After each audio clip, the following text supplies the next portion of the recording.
WhiskyJason here, whiskey from the viewpoint of an American over here in Germany, often tasting rare and exotic whiskeys. Not today. This is Jack Daniel's Bonded Tennessee Whiskey, the new 700 milliliter, 70 cl bottle, extra for Europe and the rest of the world, as well as America now, as they allow these 700 milliliter bottles to be used and sold in America. Yay! So that's very, very good of Jack Daniel's that they immediately, with their two new bottlings. My next video is going to be about the triple mash. That's a good one. So what I'm going to do today is I'm going to talk a little bit about bonded or bottled in bond. Look, we have a cork. So I'm used to this fellow. This is the Travel Retail 1 liter Jack Daniel's bottled in bond, 100% as it should be. This costs $30, 30 euros. This for the 1 liter used to be 28 euros. So we get less and we pay more. Isn't that great? Yay! That's exactly what all the whiskey geeks and the nerds want. Here we have a screw top, so don't expect very much. And as I said, 28 euros for the 1 liter bottle is what I used to pay for this. Now I'm paying 30 euros for this. It's exactly the same stuff here, all right? So 80% corn. We have here the standard mash bill of 12% rye, 8% malt. We have the same minimum 4 years, everything the same, all right? So there's no difference whatsoever. Just now available for the world and not just for travel retail. To be honest, I think this represents the Jack Daniel's I know better than this. This kind of, the black and the brown and it just kind of all fades in together. It just doesn't really pop as I wish it could or should. All right, so now the very, very first question when we think about bottle and bond is why? So it was, of course, to have a standard for whiskeys in general. 1897 is where it was actually put into the law books, and there was so much so the products were adulterated. They used coloring, they used tobacco, they used flavorings, they used everything in there to back in the 1880s, 1890s, and it was a mess. Before milk was actually protected as for the consumers, before beef was protected for the consumers, the government actually protected whiskey first. And it was connected, of course, to tax laws, which provided the incentive for distilleries now to participate. No one had to make bottle and bond, but of course it was interesting. So what did we have here? Distilleries were allowed to delay payment of the excise tax on whiskey stored in a governmental bonded warehouse until the aging of the whiskey was complete. Now, the supervision of the warehouses had to be then properly done with accounting and the collection of the tax. Now, Colonel E.H. Taylor, you know him, he's the creator of Old Taylor whiskey, as well as the name by the Buffalo Trace, now further E.H. Taylor. He joined together with then Secretary of the Treasury, John Carlisle, and they fought to have the final Bottle and Bond Act actually implemented. And to ensure the compliance here, the Treasury agents were assigned to control access to the so-called bonded warehouses at the distilleries. So now, what do we do if we want to know more about the Bottle and Bond Act? You can actually go now to the Code of Federal Regulations. You can go to Title 27. You can go to Chapter 1, Subchapter A, Part 5, Subpart F, and Paragraph 5.88. Now, to be very, very honest, I thought that the European legal law books with their definitions in 5.2.3.4.17 was terrible. I think it's even worse in America sometimes. So we actually have here the laws. I'm going to read these laws to you, all right? So Bottle and Bond 5.88. The term bond, bonded, bottled in bond, or aged in bond, or phrases containing these or synonyms may be used including as part of the brand name only if the distilled spirits are. It's very important. This is not bourbon. This is not whiskey. This is distilled spirits. Sorry. So we have rum. We could have rum. I don't know. We can have gin. We can have vodka. We can have whiskey. We can have rye. We can have bourbon, and so on. So there's a lot of different things that can be bottled and bond. All right. So what do we have? The first part is composed of the same type.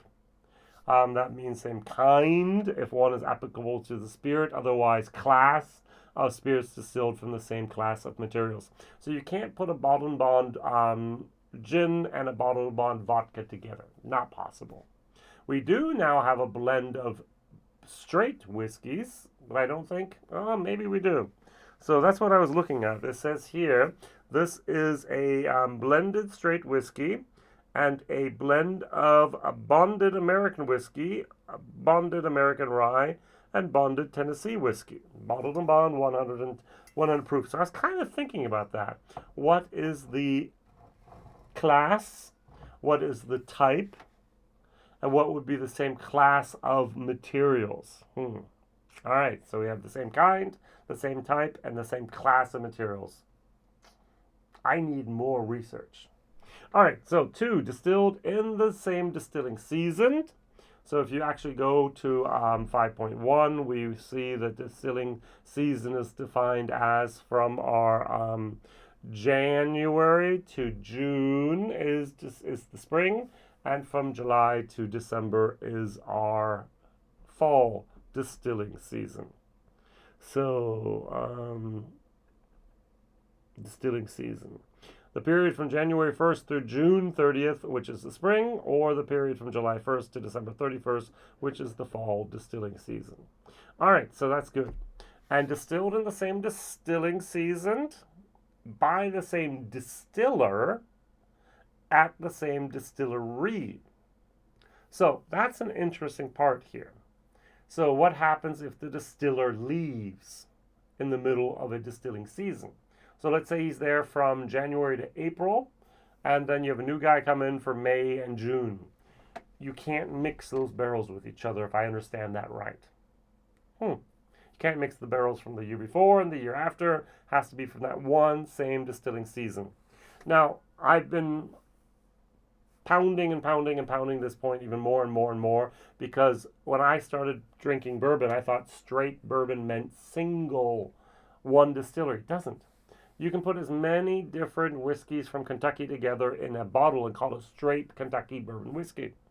As long as it's all bourbon, as long as it's all rye, as long as it's all corn, as long as it's that one type of whiskey, it doesn't matter how many different distilleries you put together.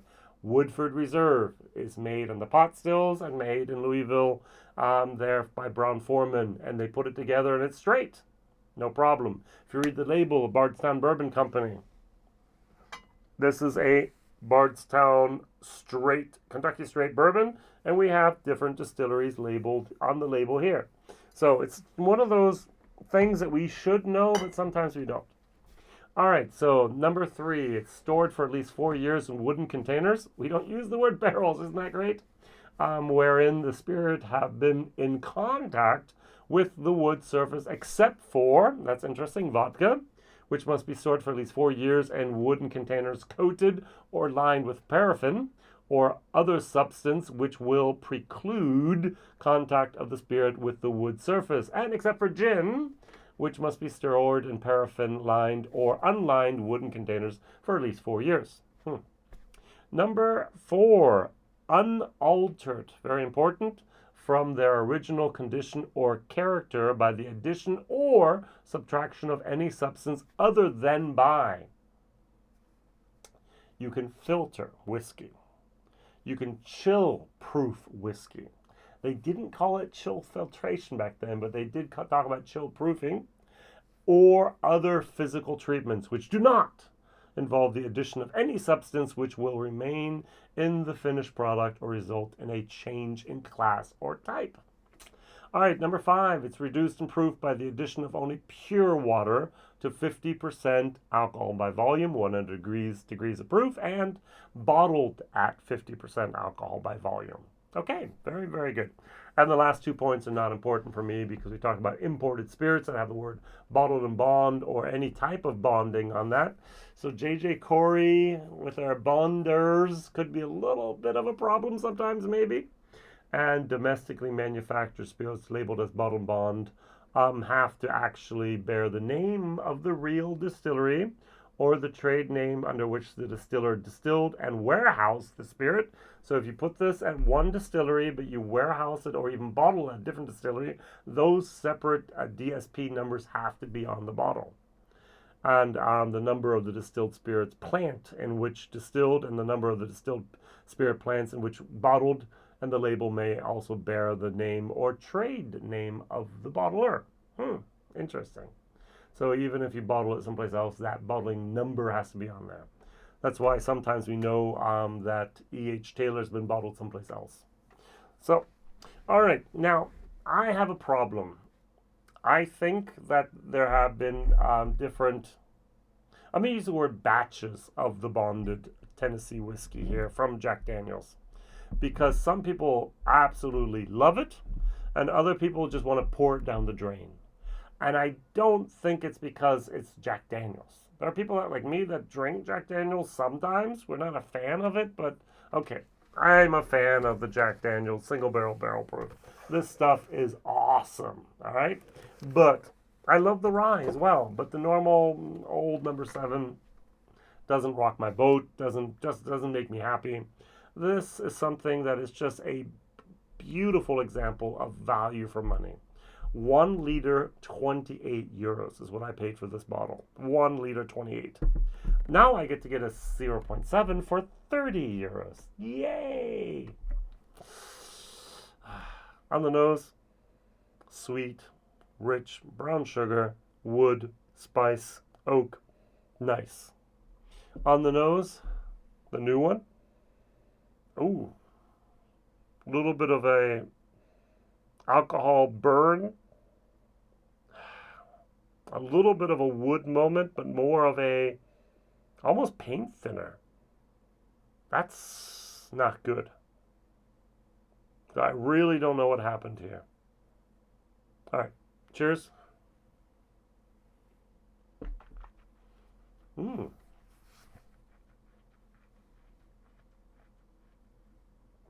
Wow, that burns. And this is not because I'm a weakling.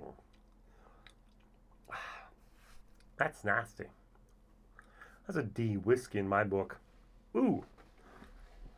Now, there have been some people that have written online that craft distillers would be proud to have a whiskey like this in their product range. I don't think Jack Daniel's would be proud of this at all. I really think there's batch variations out there that are just extreme. This has a cork. This has a screw cap. The cork hasn't corked. That's not the problem. This is just youthfulness here. This is sharpness of the alcohol. This is just not what it could and should be. Now, why do I say that? Because I have the predecessor. I have the Jack Daniel's 100 proof. Yes, it has a little bit of time in the bottle and so on. But should a whiskey really need that time to get rid of all the bad stuff so that I can enjoy it? And I really don't think that this whiskey is going to change that much on flavor. On the nose maybe, but on the flavor by just letting it go down below the next pour. I do not subscribe to that belief. Let's call it belief. All right, this, much, much better.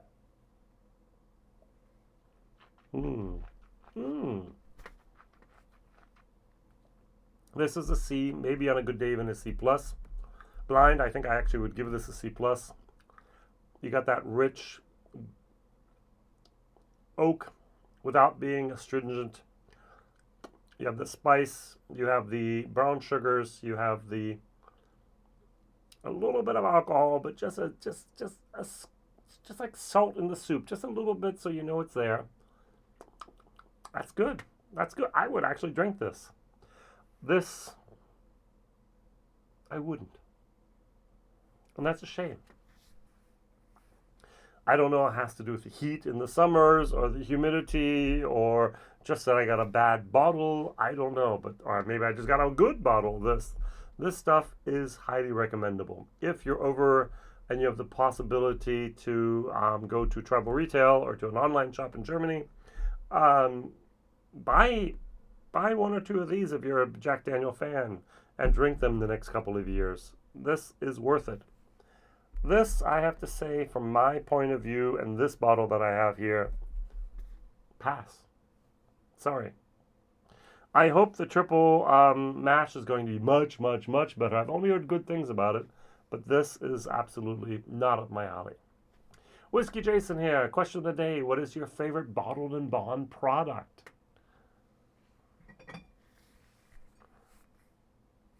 New riff? Bottled and bond? Non-chilled filtered?